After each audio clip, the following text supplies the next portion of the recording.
Paragraph 9 is about inspection and reinspection rights. It's about getting the initial inspections, and then of course once repairs are done, coming back in to reinspect or to verify repairs have been done. The buyer is agreeing to use licensed and insured inspectors. That's important. We first of all want people in the house that know what they're doing. We also want people in the house that we can trust not to tear up the house, or they're inspecting every little thing. Does every burner work? Does every light bulb work? Does every light switch work? And so we want to make sure that there are people that certainly know what they're doing. In the contract, and some people miss this, it says at about the third line down that the buyer can continue to come in and make reasonable inspections through closing.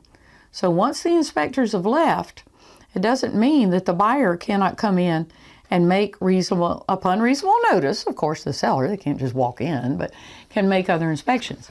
I call this the measure the house to make sure my furniture fits clause. Because once they've done all their inspections, it's like, oh, I wonder if that'll fit there, this will fit here. But it's supposed to be for doing inspections.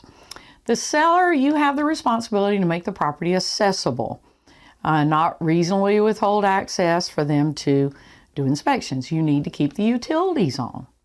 If you're not living in the house, the utilities need to be on so they can actually see if the heat works and the air conditioner works and all the range works. Everything works as it should work.